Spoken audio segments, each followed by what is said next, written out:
Good morning friends and welcome back to my channel. কেমন আছো সবাই?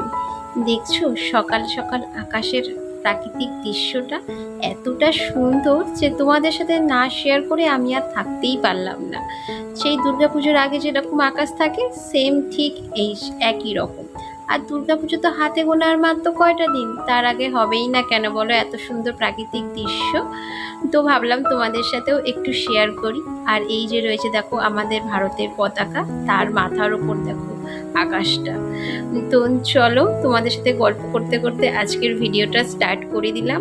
আর এখন এসছি ছাদে, কারণ কিছু কাপড় চোপড় কেচে নিয়ে এসছি, সেগুলো মেলবো বলে। এখন ঘড়িতে বাজে ওই সকাল 10:30।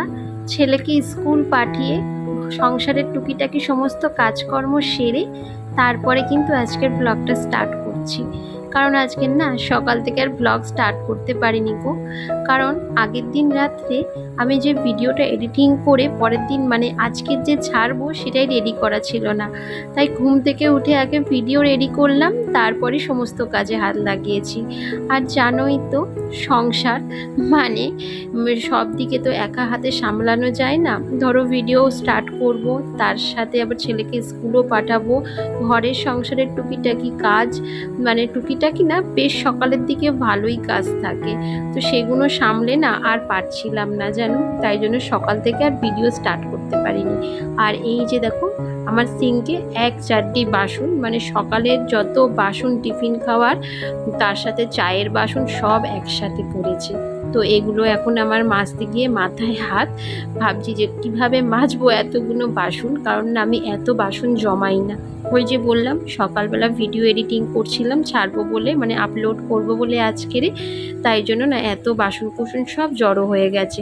যতটুকু না করার নয় করে তারপরে ভিডিও আপলোডিংয়ে বসিয়ে, মানে ভিডিও এডিটিংয়ে বসেছিলাম। তো যাই হোক, তোমরা সাথে থাকো আর পুরো মানে ভিডিওটা দেখতে থাকো। আমার আগের দিনকার ব্লগে অনেক দিদিভাইরা কমেন্ট করেছো, তো তাদের মধ্যে একজনের নাম বলছি, মালতী ভিলেজ লাইভ। তো দিদিভাই তুমি কমেন্ট করে বলেছো খুব সুন্দর ভিডিও, আমি কেমন আছি।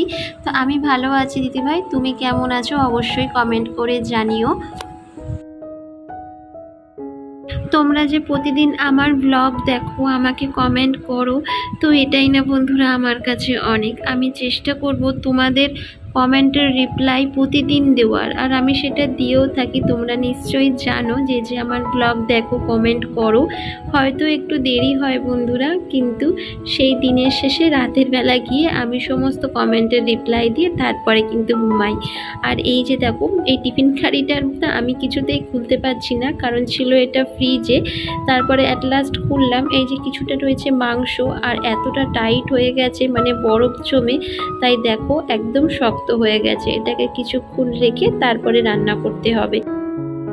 আর এইদিকে স্নানটাও সেরে নিলাম, কারণ ওইদিকে তো রান্নাটা আমার করা হয়নি, কারণ মাংসটা তো শক্ত দেখলেই, তো যতক্ষণ না একটু আলগা হচ্ছে তাই ধুতেও পারছি না আর রান্নাও করতে পারছি না। আর আজকের সেরকম কিছুই রান্না করব না, শুধু ওইটুকু মাংসটাই করব, কারণ আগের দিনকার কিছু কিছু তরকারি পত্র না বন্ধুরা থেকে গেছে, সেগুলোই দুপুরবেলা গরম করে নেব। আর মাংসটা যেহেতু 2-3 দিনের, তাই মাংসটা আজকের করে নেব। বন্ধুরা তোমরা কে কোথা থেকে আমার এই ভিডিও দেখো তো অবশ্যই একটু কমেন্ট করে জানিও। আর আমার ভিডিওর কোনো অংশ যদি তোমাদের একটুও ভালো লেগে থাকে তাহলে প্লিজ একটা লাইক করে সাবস্ক্রাইব করে আমার পাশে থেকো। আর যারা ইতিমধ্যে আমার চ্যানেলটা সাবস্ক্রাইব করেছো তাদের অসংখ্য অসংখ্য ধন্যবাদ। আর যারা ভিডিও দেখো কিন্তু চ্যানেলটা সাবস্ক্রাইব করোনি, তাদের কাছে একটা ছোট্ট রিকোয়েস্ট যে আমার এই ছোট্ট চ্যানেলটাকে একটু সাবস্ক্রাইব করে লাইক করে শেয়ার করে আমার পাশে থাকার অনুরোধ রইল। এখন দেখো চলে আসলাম রান্নাঘরে, রান্নাটাও বসিয়ে দিয়েছি। আর তার আগে মাংসের আলুগুলোকে একটু লাল লাল করে ভেজে নিচ্ছি। আলুর কালারটা কি সুন্দর এসছে না, কারণ কি বলতো ওই যে তেলের উপরে একটু হলুদ ছড়িয়ে দিয়েছিলাম, সেই জন্যই কালারটা অত সুন্দর এসছে। আর এখন দেখো তেলের উপরে একটু গরম মশলা ছড়িয়ে তার মধ্যে দিয়ে দিলাম মাংসটা। মানে মাংসটা না আমি কিছুক্ষণ আগে একটু পেঁয়াজ আদা রসুন তেল হলুদ দিয়ে না ম্যাগনেট করে রেখেছিলাম, তো সেটাই এখন দিয়ে দিলাম। আজকের একটু এইভাবেই করছি, সাধারণত কিন্তু আমি এইভাবে মাংস রান্না করি না, মানে ডাইরেক্ট একবারে মানে পেঁয়াজ ভেজে রসুন মশলা ভেজে তারপর মাংস দিয়ে দিই। কিন্তু এই মাংসটা না বন্ধুরা ৩-৪ দিন আগের আনা, একটু বেশি করেই ও বাজার থেকে এনেছিল, তাই কিছুটা রান্না করেছিলাম আর কিছুটা পরে করব বলে রেখে দিয়েছিলাম। তো এখন দেখো ছেলেকে ভাত খাইয়ে নিচ্ছি, কারণ ছেলে তো স্কুল থেকে এসে গেছে। ওকে স্নান টান করালাম, টুকিটাকি অনেক ঘরের কাজ করেছি, তারপরে আবার ভিডিওটা স্টার্ট করলাম। আর ও যেহেতু স্কুল থেকে এসে যায়, তো তারপরে আমি সেভাবে না আর কোনো কাজ করতে পারি না, জানো তো। মানে ওর পিছনেই আমার ধরো বেশ কিছুক্ষণ সময় চলে যায়। তো এখন বাজে বিকেল 6টা, মানে 6টা প্রায় বেজেই গেছে, 6:15-20 নাগাদ বাজে। তো আসলাম একটু ছাদে, আর ছাদে এত সুন্দর হাওয়া চলছে বন্ধুরা, ঘরের মধ্যে তো এক ফোঁটাও হাওয়া ঢোকে না, কিন্তু বাইরের ওয়েদারটা দেখো কতটা সুন্দর, কতটা মনোরম। বিকেলবেলাটায় একটু ছাদে আসি কিছুক্ষণ সময় কাটানোর জন্য, আর তার সঙ্গে ছেলেকেও নিয়ে আসি, ওর মতো একটু খেলতে থাকে, কারণ ওর তো আর খেলার জায়গা নেই, এই ছাদটুকুই রয়েছে, কারণ বাইরে আর কোথায় পাঠাবো বলো। মানে ওর বয়সী এখানে আর কেউ নেই, ওর থেকে সবাই বড় বড়, তাই ওর বয়সী যদি কেউ একটা থাকতো তাহলে ওর সাথে খেলতো। তো যাই হোক, ও এখন ওর নিজের মতো খেলছে। আর এই দেখছো আকাশের অবস্থাটা কীরকম, বৃষ্টি আসলো বলেই। আর বিশেষ করে ছাদে আসার উদ্দেশ্য হচ্ছে আমি এখানে এসেছি সন্ধে দিতে, মানে উপরে যেহেতু আমার ঠাকুর ঘর, তাই সন্ধে দিতেই এসেছি, তাই একটু আগে আগেই চলে আসলাম। কারণ কি বলতো, ভাবলাম একটু ছাদটায় দাঁড়িয়ে যাই, তারপরে সন্ধেটা দেব। কিন্তু আকাশের অবস্থাটা যা হয়ে আসছে, এখনই আমাকে সন্ধেটা দিয়ে দিতে হবে। বর্ষাকালের আকাশ তো, কখনো বৃষ্টি আবার কখনো রোদ্দুর। আজকে সারাদিন বেশ ভালোই রোদ্দুর ছিল, বৃষ্টি হয়েছিল সকালের দিকে কয়েক ফোঁটা, কিন্তু মানে সারাটা দিন কিন্তু আজকে বৃষ্টি হয়নি। আর অতিরিক্ত পরিমাণে না বন্ধুরা গরমও পড়েছিল, যেটা না এখন একদম সহ্য করা যায় না। মানে গরমকালের গরম একরকম, কিন্তু এই বর্ষাকালের গরমটা আবার একটু অন্যরকম।